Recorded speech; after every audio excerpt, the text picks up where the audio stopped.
In the last two lectures, we studied about integrated rate equations for zero order, first order, second order, and कल अपन ने कुछ numerical solve किए थे regarding those integrated rate equations. And as I told you कि आज अपन कुछ typical examples, कुछ complicated cases करने हैं, कुछ numericals, the formulas करने हैं. We can't call it complicated, but कि they are different from the usual examples. ठीक है ना? So one of the formulas मैं सुन लिखवाऊंगा. You can note them down. And जो आज तुसी homework करना है, उसके विच some questions will be related to these formulas. These are rarely used in the questions. कदे-कदे ही आ जाते हैं, but of course when they come, the students they are always in an element of doubt. तो वो चीज अपन नहीं होनी चाहिए. ठीक है बच्चे? So firstly we shall come on to decomposition of hydrogen peroxide. So as we know, hydrogen peroxide is a very reactive substance, very unstable substance, जो कि readily decompose कर जाता है into water and oxygen. Upon +1 hydrogen के विच करते हैं, it is very difficult to store it, है ना?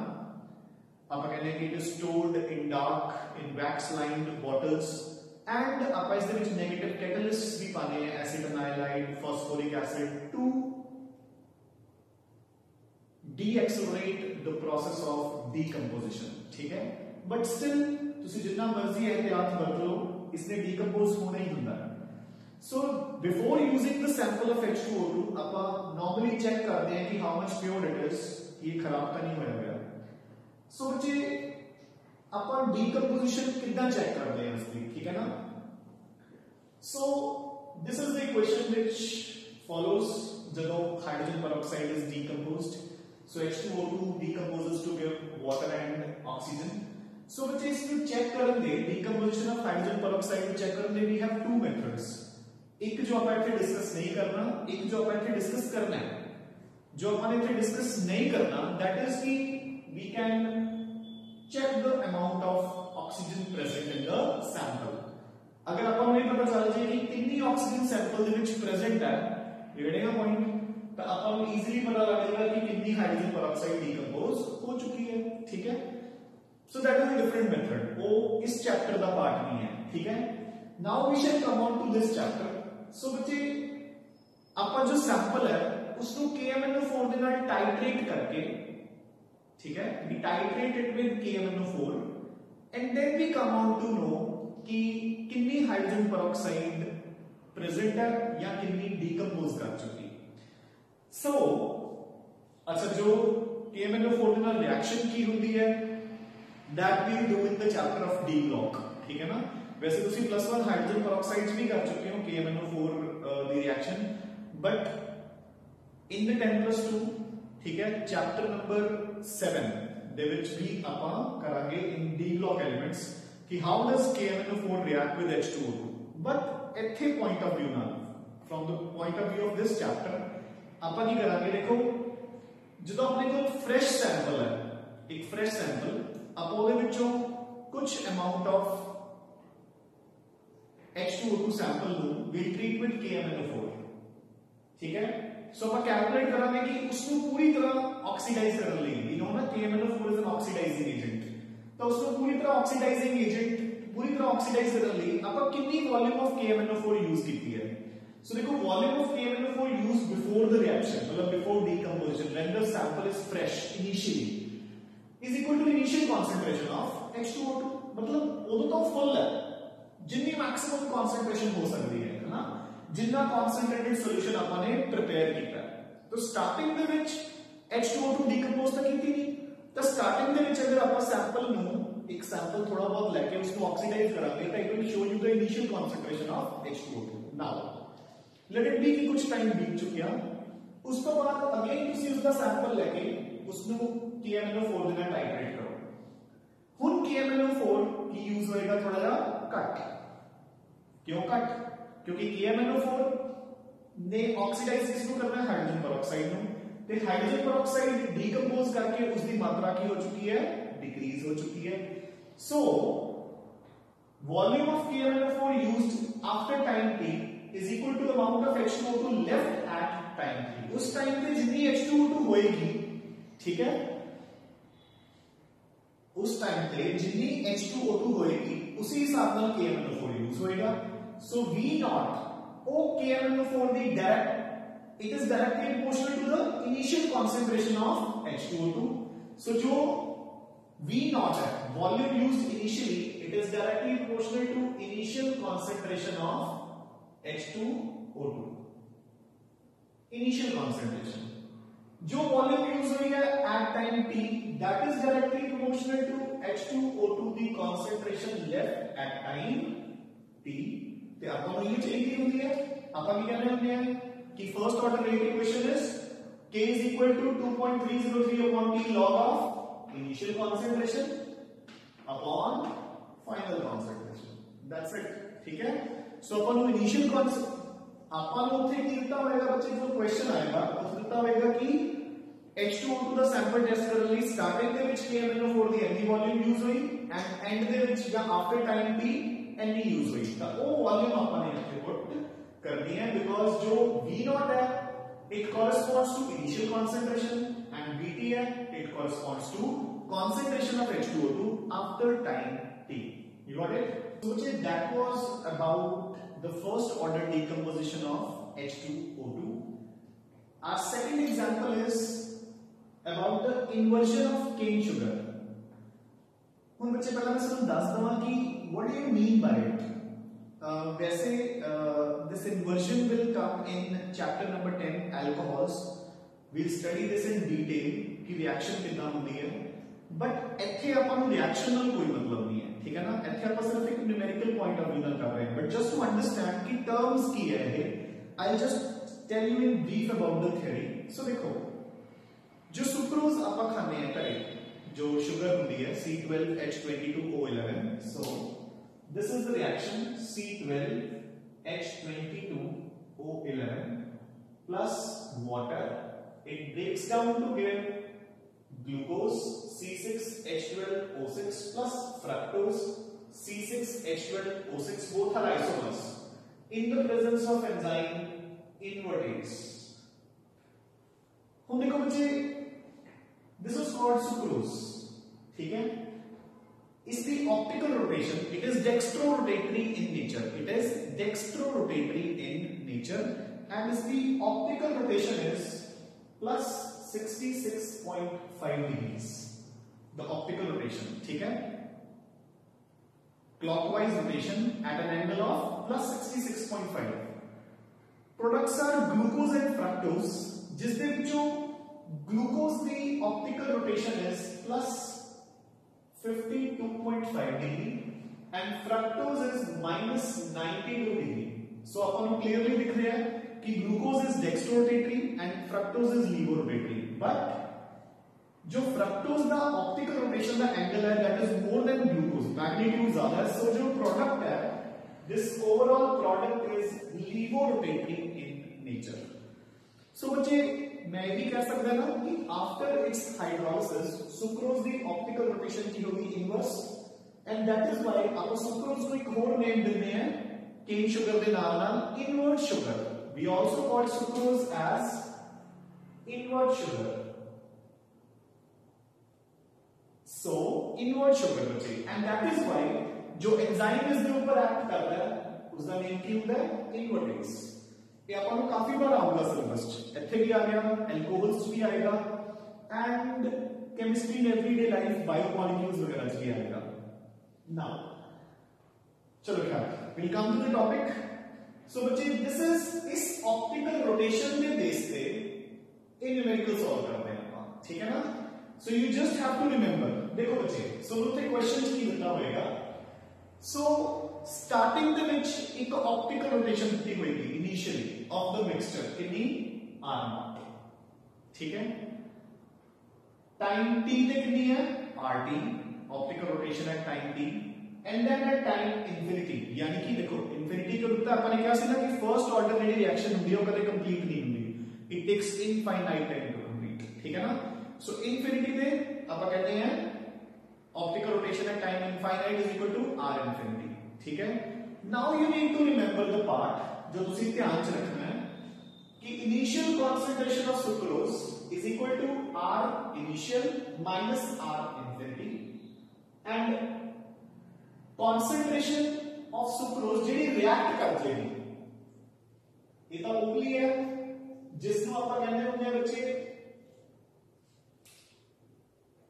is equal to small a याद रखें नहीं सो जितनी रिएक्ट कर गई आफ्टर टाइम t उसको ਆਪਾਂ ਕਹਿੰਦੇ ਹੁੰਦੇ ਆ small x याद है ना so sucrose reacted after time t कितना बच गया बच्चे r0 माइनस कितना रिएक्ट कर गया r0 minus rt r0 minus rt ਹੁਣ बच्चे sucrose बच के नहीं गई a minus x जिनको ਆਪਾਂ ਕਹਿੰਦੇ हैं so a minus x ठीक है कितनी sucrose बच गई बच्चे r0 a minus x इसके ਵਿੱਚੋਂ ਇਹ माइनस ਕੀਤਾ यानी कि rt minus r infinity done so ਹੁਣ अपना k ਦਾ formula first order rate equation 2.303 upon t log of initial concentration upon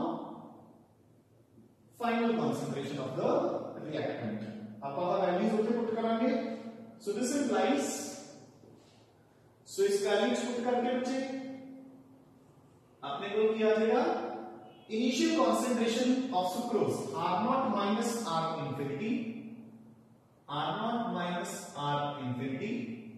and final concentration जो बच गई rt minus r infinity fine so a optical rotations at initial after time t and after infinite time upon given होती है उसको अपन बच्चे थे exam ਦੇ ਵਿੱਚ ਆ ਸਭ ਕੁਝ ਲਿਖਣ ਦੀ ਜ਼ਰੂਰਤ ਨਹੀਂ ਹੈ ਇਹ ਜਸਟ ਤੁਹਾਡੀ ਆਪकी ਅੰਡਰਸਟੈਂਡਿੰਗ ਲਈ ਹੈ ਵੀ ਆਪਾਂ ਨੇ ਕਿਉਂ ਲਿਖਣਾ ਹੈ ਆਪਾਂ ਨੂੰ ਡਾਇਰੈਕਟਲੀ ਆ ਫਾਰਮੂਲਾ ਲਰਨ ਹੋਣਾ ਚਾਹੀਦਾ ਹੈ k 2.303 upon t log of r0 minus r infinity upon rt minus r infinity done so this is about the first order rate equation for the inversion of cane sugar or sucrose or invert sugar so बच्चे now the next example या फिर next formula जो अपन ने करना है that is related to hydrolysis of esters so बच्चे first of all reaction की हुई है we know कि esters plus water give you carboxylic acid plus alcohol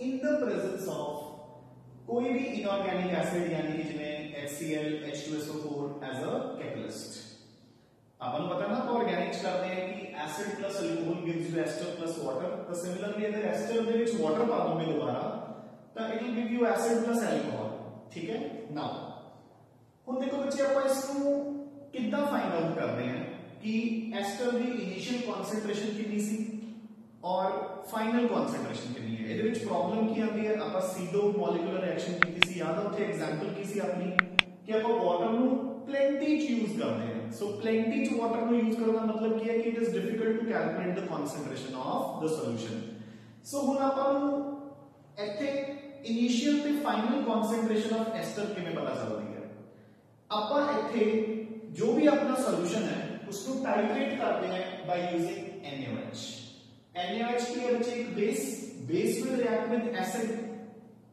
to form salt and water ਹੁਣ देखो starting ਦੇ ਵਿੱਚ अपने को एस्टर है ते वाटर है ये तो हले बनी नहीं है अल्कोहल ते एसिड तो बने नहीं so there is no acid to react with NaOH but catalyst है क्या ना अपने लिए you getting the point so starting ਦੇ ਵਿੱਚ जितना भी NaOH यूज होएगा that will be directly proportional to the amount of catalyst so देखो volume of NaOH used at time is equal to 0 so initially जितना भी NaOH यूज होएगा यानी कि V0 is equal to volume of H positive catalyst so ਉਹਦੇ ਵਿੱਚ acetic acid ਦਾ carboxylic acid ਦਾ ਹਲੇ ਕੋਈ ਰੋਲ ਨਹੀਂ ਹੈ understood now ਹੁਣ after time t so ਜਦੋਂ time t बीत गया ਤਾਂ ਇਹ ਰਿਐਕਸ਼ਨ ਹੋ ਚੁੱਕੀ ਕੁਝ ਨਾ ਕੁਝ ਐਸਿਡ ਵੀ ਬਣ ਗਿਆ ਤੇ ਕੈਟਲਿਸਟ ਤਾਂ ਪ੍ਰੈਜ਼ੈਂਟ ਹੈ ਹੀ ਹੈ so ਹੁਣ ਜਿਹੜਾ ਵੋਲਿਊਮ ਆਫ NaOH ਯੂਜ਼ ਹੋ ਰਿਹਾ ਹੈ Vt ਉਹ ਕਿਹਦੇ ਬਰਾਬਰ ਹੈ ਬੱਚੇ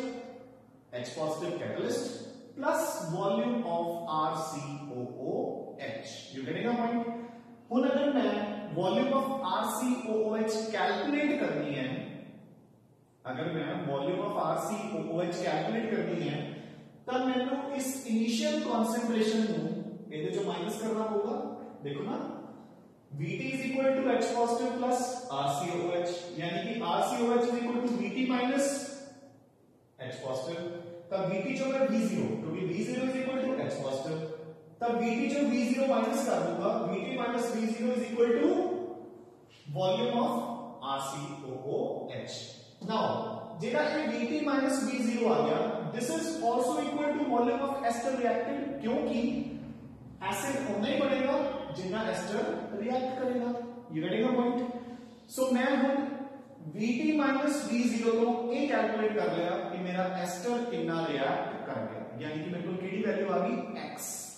आप कैलकुलेट करते होंगे सी ना कि initial concentration small a, final concentration x, sorry final concentration a minus x, क्योंकि x reacts after time t। तो अपन ने हम एस्टर कैलकुलेट कर लिया, volume of ester reacted is equal to x, इसके बराबर है Vt minus V0। नाउ ਹੁਣ volume of NaOH used at the end, finally जो पूरी की पूरी रिएक्शन हो चुकी इनफिनिटी, यानी कि मैक्सिमम एसिड बन चुका ते एस्टर सारा यूज हो चुका। सो V infinity is equal to maximum amount of acid formed ते अगेन होगी वॉल्यूम ऑफ H positive। सो अगर मैं मैक्सिमम एसिड करना है तो मैंने V infinity जो H positive माइनस करना पड़ेगा, यानी कि V infinity minus V0। Again done. ए किसके बराबर है? मैक्सिमम एसिड किसके बराबर है? जितना मेरे को इनिशियली एस्टर सीगा, क्योंकि सारा एस्टर खुद मेरा एसिड ਦੇ ਵਿੱਚ कन्वर्ट हो चुका। Done. So volume of NaOH used at the end, V infinity is equal to H positive plus maximum acid। So maximum acid is equal to V infinity minus V0, which is also equal to initial concentration of the ester, यानी कि A। So मेरे को A की value भी आ गई and X की value भी आ गई, ठीक है। So indirectly मैं ऊपरों ही रेज कर दूंगा। So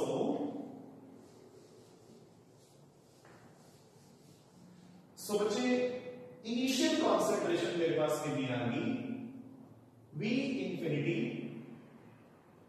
minus V0 and amount reacted after time t, x कितना आ गया?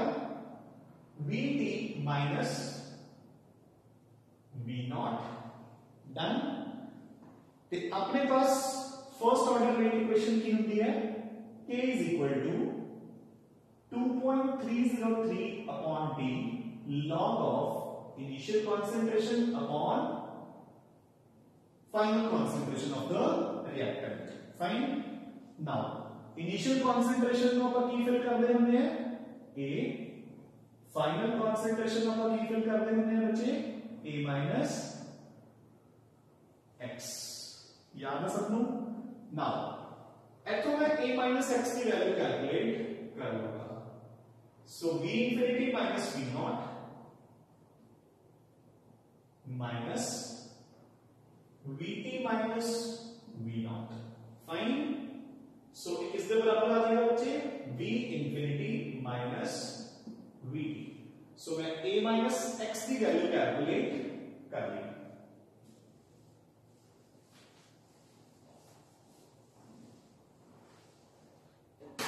So सारा क्वेश्चन सॉल्व हो गया मेरा। मैं इतने वैल्यूज पुट कर दूंगा। So this implies k is equal to 2.303 upon t log of a की वैल्यू मुझे v infinity minus v0 upon a minus x is v infinity minus vt and done.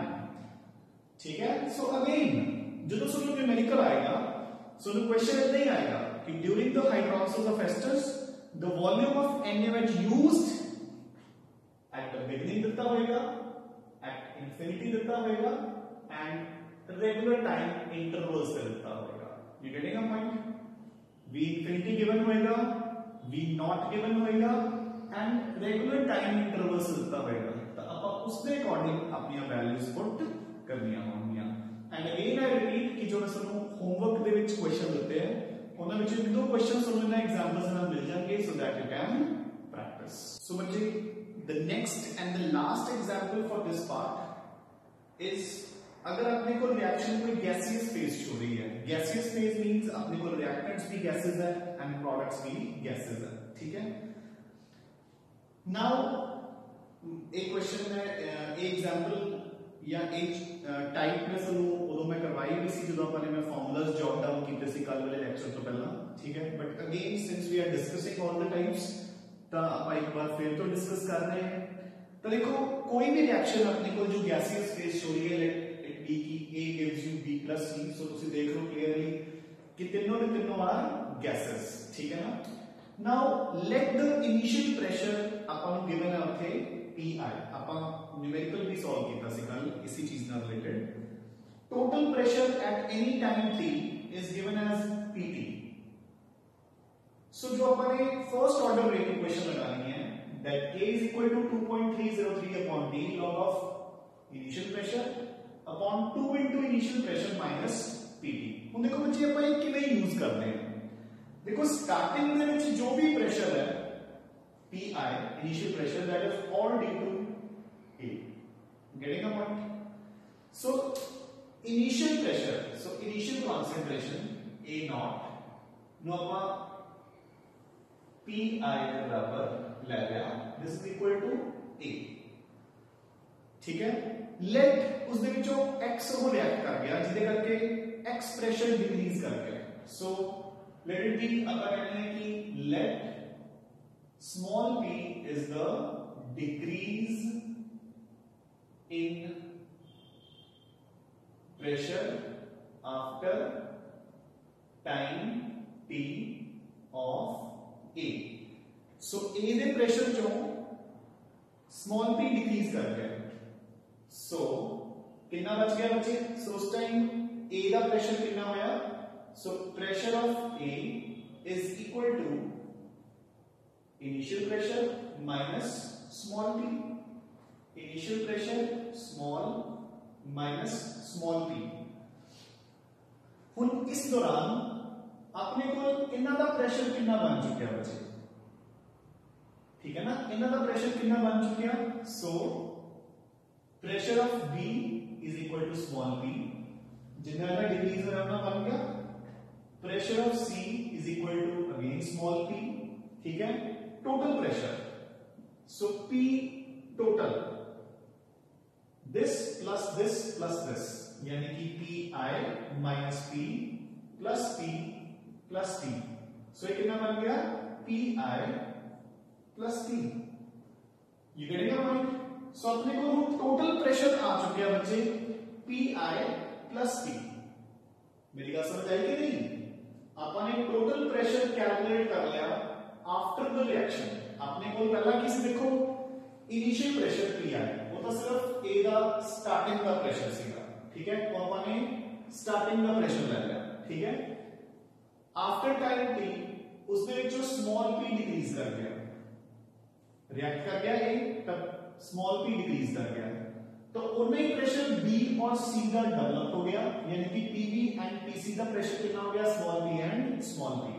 So total pressure after time t कितना होया बच्चे अपने को, pressure of A जितना बचा C, pressure of B and pressure of C।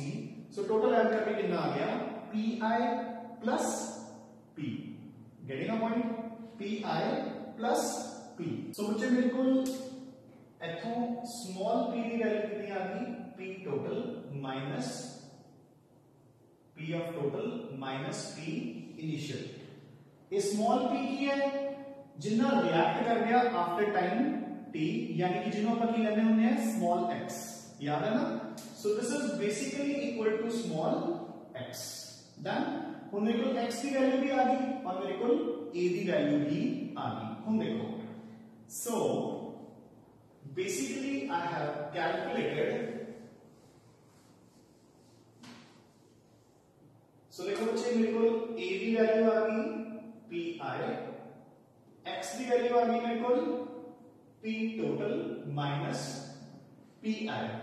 सो मैं तो a minus x की वैल्यू कैलकुलेट करूंगा PI minus P total minus pi बचे। So this is equal to 2pi minus p total। हुन बचे अपना फर्स्ट ऑर्डर रेट इक्वेशन लगावांगे अपनी k is equal to 2.303 upon t log of initial concentration upon final concentration। Fine इसी जगह पे मैं की पुट कर सकता है log of a upon a minus x। Done। So finally putting all the values I'll get 2.303 upon d log of a की जगह पे अपन की पुट करवाएंगे pi और a minus x की जगह पे बचे अपन की पुट करवाएंगे 2pi minus p total। Fine। So this is about the first order disintegration या first order reaction taking place in a gaseous phase। These you know सारे के सारे reactants and products are gases। So बच्चे अपन ये चार special cases कर लिए हैं for the first order reactions। तुसी इन्हां दे formulas ਨੂੰ भी learn कर सकते हो, तुसी इन्हां ਨੂੰ logically भी solve कर सकते हो। मेरे कहने का मतलब की है कि अगर समझो अगर H2O2 का क्वेश्चन आएगा तो KMnO4 दी फॉर्म च ही आएगा, KMnO4 the volume the form च। अगर हाइड्रोलिसिस ऑफ एस्टर्स का क्वेश्चन आएगा तो that will be in the form of volume of NaOH। अगर सुक्रोज दी हाइड्रोलिसिस का क्वेश्चन आएगा तो it will be in the form of optical rotation. You getting a point. हुन जिद्दां पहले अगला क्वेश्चन सीगा गैसियस फेज वाला, एक तो मैं भी लॉजिकली सॉल्व कीता सी rather than using the direct formula. तो तुसी डायरेक्ट फार्मूला भी यूज कर सकते हो, लॉजिकली भी सॉल्व कर सकते हो एज यू फील कंफर्टेबल। ठीक है ना। अपना मुद्दा है कि अपना क्वेश्चन सॉल्व होना चाहिए। You getting a point. तो इसलिए एज यू विश तुसी उतना सॉल्व कर सकते हो बट क्वेश्चन होना चाहिए बच्चे अपना। So we'll stop here. आज का lecture is quite small, quite short, but बच्चे you have lots to do। ठीक है ना। सो पहला तो इसमें चंगी तरह सारे फॉर्मूलाज नु चंगी तरह नोट डाउन कर लियो। एक बुक विच भी गिवन है बट आई वुड प्रेफर कि तुसी जिद्दां मैं करवाया ओदा इजी करके करियो, क्योंकि बुक दे विच प्रॉब्लम की आंदी है कि छोटी-छोटियां मिसप्रिंट्स हो जांदे ने। पीटी दी जगह पे पी आई, वी नॉट दी जगह पे वी इंफिनिटी करता था, फिर वो टोटली अंडरस्टैंडिंग या फॉर्मूला नु करना थोड़ा सा मुश्किल हो जाएगा। So rather than doing from the book prefer to do it from the board. ओदा लिख लो जिद्दां मैं लिखवाया है। ठीक है ना। And you will have lots of homework to do. ठीक है। सो सारे क्वेश्चंस कर लेने हैं, you need time for that. इस चैप्टर का एक तरह का आप ये कह सकते हैं कि जो main portion see that is over. Now I just need to wrap up the chapter. ठीक है। सो इसको चंगी तरह कर लो बच्चे। पोर्शन यही पोर्शन है जिस दे विचों bulk of the questions will be there. No doubt the next part Arrhenius equation, collision theory, they all are important but they are very easy, not at all confusing. Direct questions आएंगे उनमें विचों। अगर सब question को माफ फिरा के आ सकता है तो रेट इंटीग्रेटेड रेट इक्वेशंस दे विचों ही आ सकता है। ठीक है ना। सो आज वाला ये पोर्शन प्लस होमवर्क अच्छी तरह कर लेना। We need for the doubts at the same time in the evening. Till then बच्चे गुड बाय।